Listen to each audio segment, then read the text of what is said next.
میری بات بن گئی ہے تیری بات کرتے کرتے۔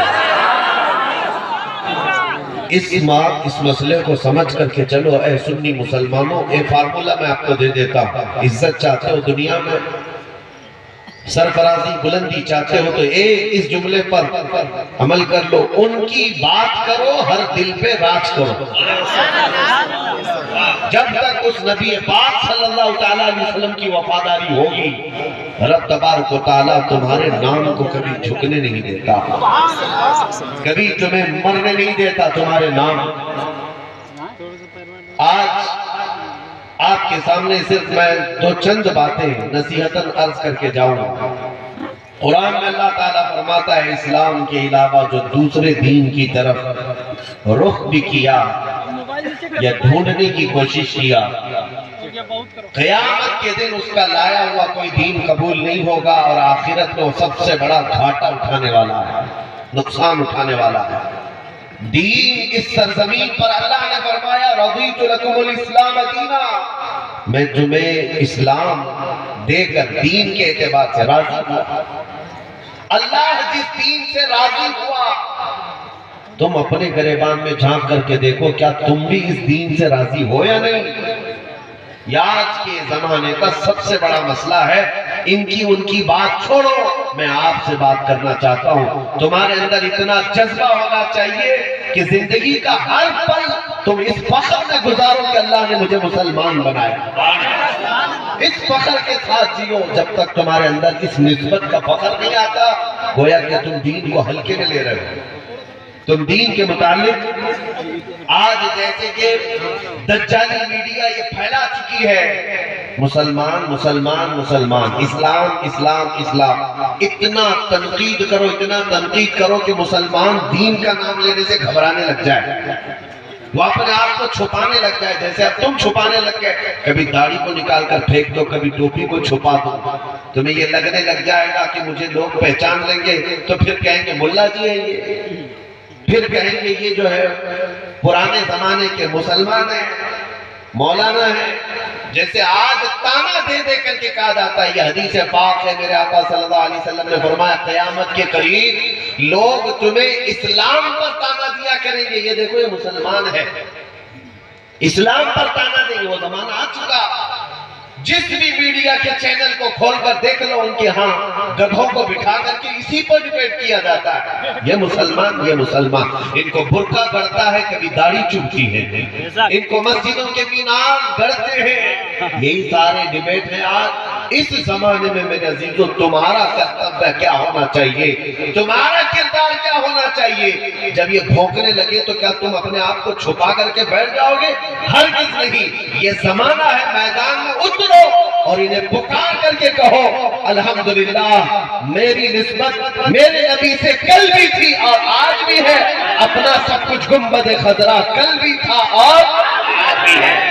بتلا دو گستاخ نبی کو غیرت سنی زندہ ہے، ان پہ مر مٹنے کا جذبہ کل بھی تھا اور آج یہ تمہارے اظہار کا زمانہ ہے، آج یہ تمہارے بتانے کا وقت ہے کہ تمہیں اپنے دین پر فخر ہے یا نہیں۔ غیرت اسلامی اس کو کہتے ہیں، جب دین پر کوئی بات آئے تو بندہ منہ چھپا کر کے مصلحتوں کا شکار نہ بن جائے، وہ دروازے نہ ڈھونڈے کہ میں یہاں چھپ کر کے تھوڑے دن انتظار کر لوں حالات صحیح ہو جائیں، بلکہ یہ زمانہ ہوتا ہے اپنے اسلام پر فخر کرنے کا۔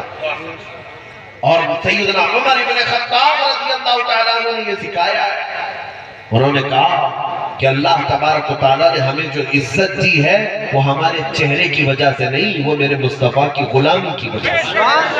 اسلام کی بدولت ہمارے چہرے آج پہچانے جاتے ہیں، لہذا تم اس دین کو اجنبی مت کرنا۔ اپنے گھروں میں، اپنے بازاروں میں، اپنے محلوں میں، اپنی شادی بیاہ میں دین کو اجنبی مت کرو، دین اسلام کو ہر جگہ ظاہر رکھو۔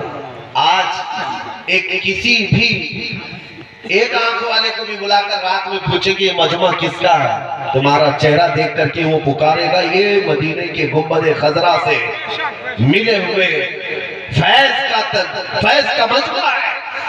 کوئی بھی بتا دے گا. کیوں؟ اس لیے کہ یہاں اسلام ظاہر ہے. تمہارے سروں پر یہ عمامے، تمہارے سروں پر ٹوپیاں، یہ جو ماحول ہے یہ اسلام کو درشاتا ہے. کوئی بھی آ کر کے کہے گا میں یہ چاہتا ہوں کہ جب تم بازار میں ہو تب بھی تمہارا اسلام ظاہر ہو، جب تم اپنی دکان میں ہو تب بھی تمہارا اسلام ظاہر ہو، جب تم اپنی بیٹیوں کی یا بیٹوں کی شادیاں کر رہے ہو تمہارے شادی محلوں میں بھی اسلام ظاہر ہو. یہ نہیں کہ وہاں دین کو پیچھے چھوڑ دیا اور اجنبی کر دیا.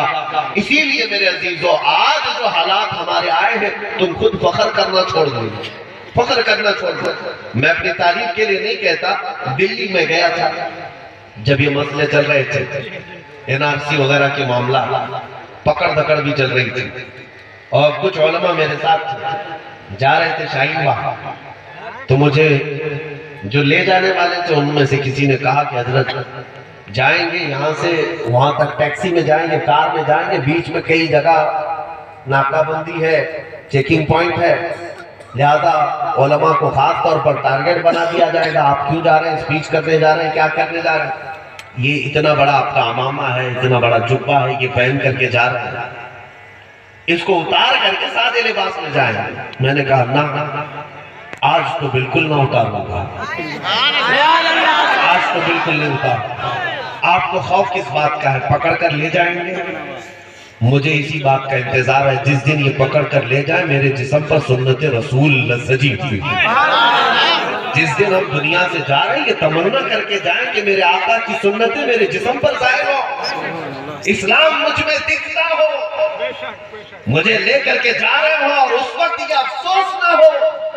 دنیا ساری اپنے کیمرے اٹھا کر کے دیکھ رہی ہے، کئی یہ ظالم پکڑ کر کے ہتھکڑیاں لگا کر کے نہ کہ چور جا رہا ہے بلکہ ہمارا امامہ ہمارے سر پر ہے، تو دنیا یہ دیکھ کر محسوس کرے مصطفیٰ کا غلام جا رہا ہے. کسی بھی حالت میں تم اسلام سے اپنے آپ کو دور نہ کرنا. ہر زمانے میں، ہر وقت، ہر پل، ہر لمحہ تمہارے ساتھ تمہارا دین ہے. میرے مصطفیٰ کریم صلی اللہ علیہ وسلم کی نسبت کا خیال رکھو. اسی لیے اقبال نے کیا بہترین انداز میں کہا، آبروئے ماں زنام مصطفیٰ، ہم سب کی عزت و آبرو مصطفیٰ کے نام سے وابستہ ہے. اور اس کو اگر میں بریلی کی زبان میں کہوں تو یوں ہے، وہ جو نہ تھے تو کچھ نہ تھا، وہ جو نہ ہو تو. یہ ہر سنی کو یاد ہے جملہ. ایک جملہ میں کہوں گا، دوسرا جملہ یہ خود ہی پورا کر دیں گے. وہ جو نہ ہو تو حضور اگر نہ ہو ہماری زندگی میں تو کچھ نہیں. ہماری قبر میں بھی وہ جو نہ ہو تو، حشر میں بھی وہ جو نہ ہو تو. ہاں جان ہے وہ جہان کی، جان ہے تو جہان ہے. اب جب تمہاری اتنی گہری نسبت ہے اس نبی پاک سے تو فخر کرنا سیکھو. ان درندوں کے بھونکنے پر تم اپنے آپ کو مت بدل لینا، اپنے آپ کو نہیں بدل لینا. وہ ہم نے سنا تھا بچپن میں کہ کسی نے بکرا خرید لیا اور 4 ٹھگیوں نے پلان بنا کر کے اس کے بکرے کو ٹھگنے کے لیے راستے میں جگہ جگہ کھڑے ہو کر کے یوں منصوبہ بنایا کہ ہم اس کو کہیں گے کتا ہے. ایک ٹھگی بیچ میں ملا، کہا کتا کتنے کا خریدا؟ اس نے جھگڑا کیا، میاں یہ تو بکرا ہے میرا، تمہیں کیا کتا دکھ رہا ہے؟ تھوڑی دور آگے گیا ایک دوسرا ٹھگی، پورے پلان کے ساتھ کھڑے ہوئے ہیں سب. دوسرے نے کہا میاں کتا تو بہت اچھا ہے آپ کا. اب اس کو یہ لگنے لگا پہلا آدمی بھی کتا کہہ رہا ہے، یہ دوسرا بھی کتا کہہ رہا ہے، کیا بات ہے؟ اس سے بھی تھوڑا بہت بحث کیا، پھر آگے بڑھا، تیسرا ایک اور پوائنٹ پہ ملا، کہا میاں کتا تو بہت اچھا ہے. اب دل میں شک پیدا ہونے لگ گیا کہ میں جو خریدا ہوں بکرا ہے یا کتا ہے؟ اس نے خود خریدا ہے بکرا، لیکن بار بار اس کو کتا کہا جا رہا ہے تو دل میں یہ ہونے لگا شاید کتا ہی. گھر پہنچنے والا تھا، چوتھا ٹھگی پھر کہہ دیا کہ میاں کتا کہاں سے خرید کر لائے؟ اب یقین ہو گیا غلطی میری آنکھوں کی ہے، سب لوگ صحیح کہہ رہے ہیں کتا ہے. چھوڑ کر بھاگ گیا، چھوڑ دیا بکرا اور وہ اپنے پلان کے مطابق بکرا لے گئے. یہ کوئی صرف لطیفہ نہیں، ہماری زندگیوں کے عین حالت کے مطابق ہے کہ یہ بھونکتے رہتے ہیں میڈیا والے، بار بار تمہیں بتائیں گے تم آتنکی ہو، تم دہشت گرد ہو، تم ٹیررسٹ ہو، اور ان کا سن سن کر کے کہیں تم یہ مت سمجھ لینا میں کتا ہوں، نہیں تم اصل بکرے ہی ہو. ان کا سن کر کے تم یہ مت سمجھ لینا کہ یہ مجھے جو دوش دے رہے ہیں میں بھی ایسا ہی تو نہیں ہوں، نہیں، بھونکتے ہیں تو بھونکنے دو۔ یہ جتنا کہتے ہیں تمہیں سرٹیفکیٹ ان سے لینے کی ضرورت نہیں، اس لیے کہ تمہاری ایمان کا اور تمہارے اعمال کا حساب و کتاب اللہ رب العزت کے ہاں ہوگا۔ میرے مصطفیٰ اگر راضی ہے، دنیا روٹتی ہے تو روٹنے دو۔ ہمارے امام اعلیٰ حضرت فاضل بریلوی رضی اللہ تعالیٰ عنہ نے ہمیں بہترین انداز میں زندگی کا درس یہ دیا ہے، انہیں جانا، انہیں مانا، نہ رکھا غیر سے کام، للہ الحمد میں دنیا سے مسلمان گیا۔ عزیزان گرامی وقار، آپ اس بات کو اندازہ کرو کہ جو ہمارے پاس فخر کرنے والی سب سے بڑی دولت ہے، وہ اس کو بھول کر تو کوئی اور چیز کی طرف آج متوجہ ہو گئے۔ کسی نے بڑا گھر بنایا، اب وہ آ کر کے 4 لوگوں میں بات کرنے لگ گیا، میرا ہمارا تو بنگلہ اتنی میں نے محنت کے پسینے سے خون بہا کر کے ایسے کیا ویسے کیا، اس پر تمہیں فخر ہے؟ تمہاری بڑی لگژری گاڑی پر تمہیں فخر ہے؟ تمہاری بڑی جائیدادوں پر تمہیں فخر ہے؟ یہ سب چیزیں فانی ہیں، سب چیزیں فانی ہیں۔ اگر کوئی چیز باقی رہنے والی ہے تو وہ کیا ہے جس پر فخر ہونا چاہیے؟ سیدنا عمر ابن خطاب رضی اللہ تعالیٰ عنہ کی بات عرض کرتا ہوں، سنو۔ بارگاہ مصطفیٰ صلی اللہ تعالیٰ علیہ وسلم میں بیٹھے نبی پاک صلی اللہ تعالیٰ علیہ وسلم ارشاد فرماتے، مرنے کے بعد قبر میں 2 فرشتے آئیں گے، نیلی آنکھوں والے، کالے چہرے والے، تم سے سوالات کریں گے۔ اے عمر بتاؤ، جب تمہاری قبر میں آئیں تو تم کیا جواب دو گے؟ توجہ ہے؟ توجہ ہے؟ حضرت عمر کا ایمان سنو۔ حضور نے پوچھا جب یہ فرشتے آئیں گے بھیانک شکل، اس وقت تم کیا جواب دو گے؟ سنو حضرت عمر نے کیا پوچھا رسول اللہ سے، اے اللہ کے نبی مجھے یہ بتا دے، آج جو میں آپ سے محبت کرتا ہوں، کیا میری موت کے بعد یہ محبت میرے ساتھ رہے گی؟ رسول کریم صلی اللہ علیہ وسلم نے ارشاد فرمایا، اے عمر مجھ سے جو محبت کرتا ہے اس کی محبت قبر میں بھی رہے گی اور حشر میں بھی رہے گی۔ تب حضرت عمر فاروق رضی اللہ تعالیٰ عنہ عرض کرتے ہیں، یا رسول اللہ تب تو میں بے فکر ہوں، تب تو میں بے فکر ہوں، اگر آپ کی محبت میرے ساتھ قبر میں بھی ہوگی تو فرشتوں کو جو جواب دینا ہوگا وہ میں اس وقت دیکھ لیں گے۔ انہیں فخر تھا اس بات پر کہ میرے پاس دولت ہے، مصطفیٰ کریم کی محبت ہے۔ اس نسبت پر فخر کرنا سیکھو اے سنیوں کو۔ دنیا نے آج تم سے سب لوٹ لیا ہوگا، احساس کمتری کے شکار نہ ہونا۔ بہت سارے لوگ یہ بول بول کر کے تمہیں غریب بنا چکے کہ تمہارے پاس کچھ نہیں ہے، ایجوکیشن نہیں ہے، تم لوٹے ہوئے ہو، فلاں ہو۔ صحیح ہے، میں بھی مانتا ہوں ہمارے پاس سیاست نہیں ہے، قیادت نہیں ہے، حکومت نہیں ہے، مال نہیں ہے، دولت نہیں ہے، اتحاد نہیں، بہت کچھ ہمارے یہاں جماعتیں ہیں، اختلافات ہیں، سب ہے، میں بھی تسلیم کرتا ہوں۔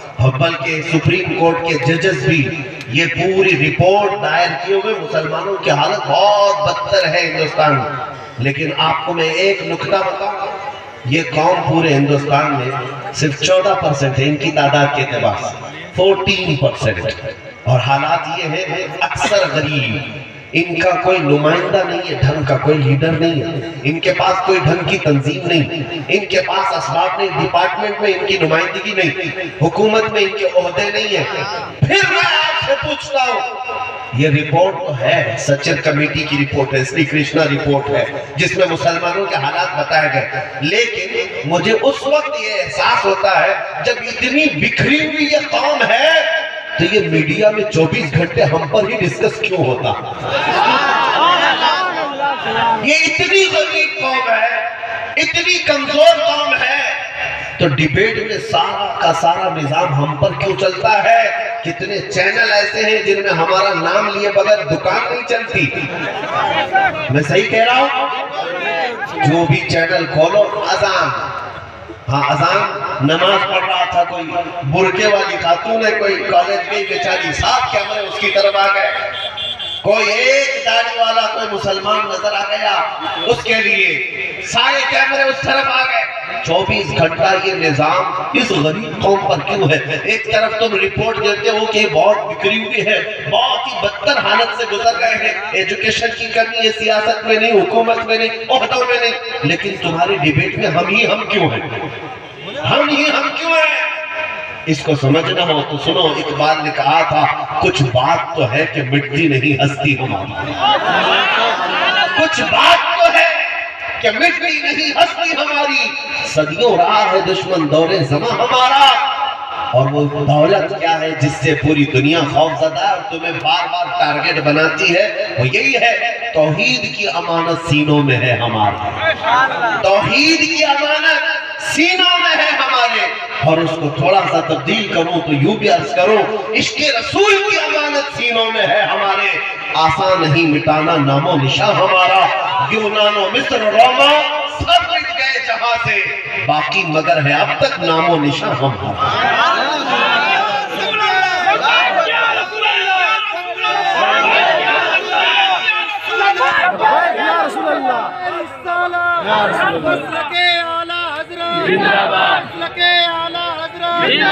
آج نوجوانوں کی ایک کمی یہ ہے، یہ پڑھتے کم ہیں اور اپنی تاریخ کو چھوڑ کر کے پتہ نہیں کیسے گیدڑوں بھیڑیوں چوہوں کی تاریخ میں لگ گئے۔ میرے عزیزو تمہاری تاریخ میں کیا بہادروں کی کمی ہے؟ مصطفیٰ کریم صلی اللہ علیہ وسلم کے عظیم غلاموں کی تاریخ پڑھو، میں تو کہتا ہوں مرا ہوا دل بھی زندہ ہو جائے۔ کبھی تم پڑھ کے دیکھ لو صلاح الدین ایوبی کو پڑھو، پڑھنا ہو شہاب الدین غوری کو پڑھو، پڑھنا ہو خالد ابن ولید کو پڑھو، تمہارا حوصلہ جوان ہوتا ہے، بیدار ہو جاؤ۔ لیکن یہ سارے مجاہدین جن کا ذکر میں کر رہا ہوں وہ اپنے بازوؤں کی طاقت پر اور اپنے جوہر پر فخر نہیں کرتے تھے، وہ اپنے نسبت مصطفیٰ پر فخر کیا۔ آپ کو پتا ہے خالد بن ولید کا لقب ہے سیف اللہ المسلول، اللہ کی لٹکتی ہوئی تلوار۔ اپنی زندگی میں انہوں نے 125 جنگیں لڑی، حضرت خالد بن ولید کی بات کر رہا ہوں، 125 جنگیں لڑی، ایک بھی جنگ میں شکست کبھی نہیں کھائی، زمانے کفر میں بھی زمانے اسلام میں بھی کبھی شکست نہیں کھائی۔ جنگ موقع ایک جنگ کے بارے میں خود حضرت خالد بن ولید فرماتے ہیں اس ایک جنگ میں میرے ہاتھ سے 9 تلواریں ٹوٹی، ایک تلوار کا وزن ان کے 35 کلو کا ہوتا تھا اور ڈھال جو ایک ہاتھ سے اٹھاتے تھے وہ 40 کلو کا ہوتا تھا۔ تم تو صرف گلی ڈنڈے میں رہ گئے ہو، کرکٹ کے بیٹ بلے اور گیند میں ہی رہ گئے۔ میرے عزیزوں میرے مصطفیٰ کے غلاموں کی طاقت کا اندازہ میں تمہیں بتاؤں، ایک جنگ ایسی ہے اس میں آپ گھر گئے ہیں دشمنوں کے بیچ، خالد بن ولید اچانک کئی دشمنوں نے گھیر لیا اور اس وقت ان کے سر سے ان کا امامہ گر گیا، اب گردن بچانا ہے کہ امامہ بچانا ہے؟ 4 کافر دشمن تلوار لیے گردن کے پاس کھڑے ہیں، انہوں نے تلواروں کی فکر نہیں کی، وہ امامہ اٹھانے کے لیے چل پڑے، اٹھایا اس کو، اور یہ حیرت میں رہ گئے جو دشمن تلوار اٹھائے تھے ابھی مارتے تو گردن الگ ہو جاتی، جس کی دہشت سے پورا کفر کانپ رہا تھا وہ مار سکتے تھے لیکن ان کی تلواریں نیچے آ گئی۔ پھر خالد بن ولید نے جب اپنا امامہ اپنی پگڑی صحیح کر لی، ان لوگوں نے پوچھا کہ تم ہی خالد بن ولید ہو؟ سپہ سالار اسلام کہاں میں؟ کہا آج تم نے جو جنگ کے میدان میں غلطی کی ہے ایک چھوٹا سپاہی بھی اسی غلطی نہیں کرتا کہ اپنی گردن بچانے کی بجائے اپنی ٹوپی بچانے چل پڑے ہو۔ خالد بن ولید نے کہا اے نادانو تمہیں پتہ نہیں میں اپنے طاقت کے بل بوتے اپنے جوہر کے بل بوتے جنگوں کو نہیں جیتتا، بلکہ اس امامے میں اس ٹوپی میں میرے مصطفیٰ کے 3 منہ مبارکہ رکھے ہوئے ہیں، حضور کے بال مبارک ہیں اور میرا یہ وجدان ہے اللہ مجھے فتح عطا کرتا ہے تو میرے مصطفیٰ کی نسبت سے فتح عطا کرتا ہے۔ عزیزان گرامی وہ تاریخ کی جنگوں کو سر کرنے والے بھی ساری طاقت کو اپنی طرف منسوب نہیں کرتے بلکہ وہ یہی کہتے جب تک بکے نہ تھے تو کوئی پوچھتا نہ تھا، یا رسول اللہ تم نے خرید کر ہمیں انمول کر دیا۔ آج فخر کرنا سیکھو، چھپنا نہیں۔ ارے میرے عزیزوں میں آپ سے ایک سوال کروں، کیا تمہارا میں جو سوال کر رہا ہوں دل پر ہاتھ رکھ کر کے بتاؤ، کیا تمہارا خدا سچا نہیں ہے؟ تمہارا دین سچا نہیں ہے؟ تمہارا نبی سچا نہیں ہے؟ تمہاری کتاب قرآن سچا ہے یا نہیں؟ جب تمہارا خدا سچا، تمہارا دین سچا، تمہارا نبی سچا، قرآن سچا، جس کا سر سچ ہو اسے سر جھکا کر چھپا کر نہیں سر اٹھا کر جینا ہے۔ مجرم قوموں کو چھپنے کی ضرورت ہے، مصطفیٰ کریم کی قوم کو ڈرنے اور چھپنے کی ضرورت نہیں۔ خوف نہ رکھ رضا ذرا، تو ہے عبد مصطفیٰ، تیرے لیے امان ہے، تیرے لیے امان۔ یاد رکھو اس بات کو میرے عزیزوں، اگر تم یہ چیز سیکھ جاؤ، جس جگہ پر بھی ہو اسلام ساتھ رہے، اسلام ساتھ ہے۔ اور حضور پاک صلی اللہ علیہ وسلم کی نسبت کا ایک بہت ہی بڑا ذمہ تمہارے کندھوں پر ہے۔ تم دکان میں بیٹھ کر کے اگر ٹوپی یعنی دھوکہ دھڑی کر رہے ہو کسی کے ساتھ، کہیں بازار میں گھومتے ہوئے تم شراب پی رہے ہو، تاش کے پتے کھیل رہے ہو، جوئے کے اڈے میں ہو، تو یہ مت سمجھنا کہ دنیا صرف یہ کہے گی کہ فلاں کا بیٹا ایسے ایسے کام کر رہا تھا، بلکہ دنیا یہ بھی کہے گی کہ محمد عربی کا غلام ایسا کر رہا تھا۔ تمہاری نسبتیں تاجدار مدینہ سے، اس لیے تمہیں الرٹ ہو کر کے جینا ہے، تمہارا ظاہر باطن ایک ہو جائے۔ مجھے بڑی پیاری بات لگتی ہے کہ وہ آسٹریلیا کا ایک امریکہ کا کوئی ایک نوجوان پلین میں سفر کر رہا تھا، مسلمان ہے، پلین میں سفر کر رہا تھا، ایئر ہوسٹس نے اس کو شراب پیش کی، سب کو شراب سپلائی کرتے رہتے ہیں، کہا کہ آپ لے لیجئے، تو اس نے جواب میں کیا کہا؟ I am a Muslim، کہا میں مسلمان ہوں۔ یہ جملہ بہت لوگوں کو گڑ جاتا ہے، چبھتا ہے، وہ بھی نان مسلم ہوگی، اس نے رک کر کے کہا